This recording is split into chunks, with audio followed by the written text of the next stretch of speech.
Somehow we were talking about Epic Willys, and then we got here, but I want to talk more about Epic Willys because you have been telling me about it today, and I'm super interested in it. I think it's a really cool thing you guys are doing. I'm a hot rod guy at heart, but you guys are slowly turning me into a off-roader and a lover of Willys Jeeps and trucks. And what the hell is that thing out there that looks like a 40 Econoline van? Like an old Econoline. Oh, it's like a yeah, like the cab over. Yeah, Yes. FC, forward control. Yeah, forward control. They're so ugly that they're like you just gotta love them. So have you guys talked about Epic Willys on here before? I'm sure. Yeah, absolutely. I would love to know more about where the idea came from. And It's pretty simple. When your hobby becomes your job, you can sometimes lose sight of why you're doing what you're doing. 10-4. I don't know if you know about that. 10-4. And so, and honestly, at the end of the day, like if you choose to make your hobby your job, you have to make money. You have to be able to provide for whatever lifestyle that you choose to live. I don't know if I consciously made the vow, but as life continues on, like I'm not going to be stagnant and put time in and stare at a clock and just hope to be able to get it to move on so that I can go do more fun things. I want to enjoy every day, whether it's at work, at home. I guess I don't want to have to feel a difference between the two places. So also I want to surround myself with people that have a similar spirit, or at least a codependent type energy where we can feed off of each other. Mm-hmm.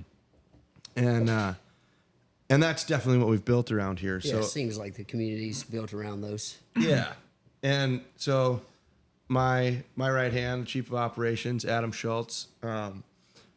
So I met him back in 2004. We bought our first Jeeps together from the same guy, the same day. We're striking up the same deal over a few cold beers in the guy's garage. Based off the same trading post ad that we were staring at when we were working weekends at a Napa auto parts store together. Yeah.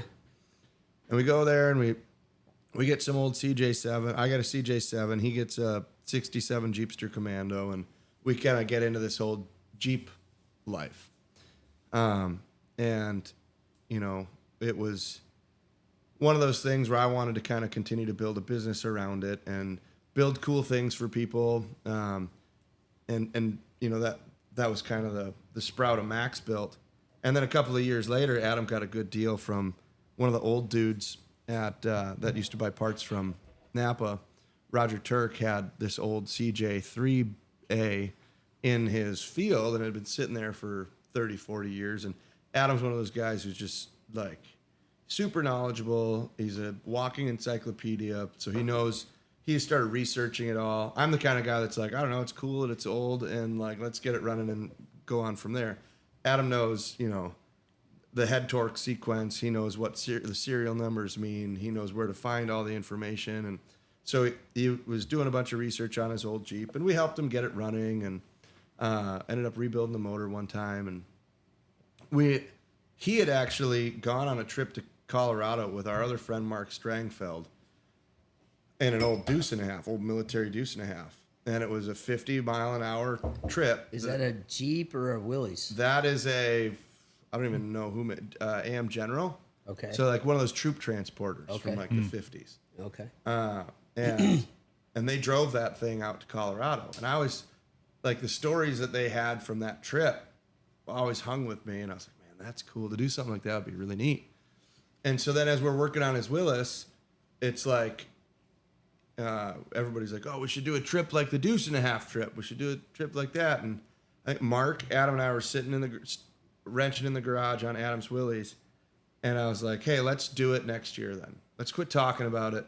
Let's plan a trip from Eau Claire to Moab, Utah for the 50th anniversary of the Easter Jeep Safari, which is like the Jeep guys, Mecca. Okay. And it was also the 75th anniversary of Jeep. And so what better way to commemorate it than like take a piece of old iron, fix it up, and give it a new lease on life and like go on the great American road trip. Let's not use our cell phones. Let's only use paper maps, no GPS. And let's disconnect and really truly see what the small towns of America have to offer.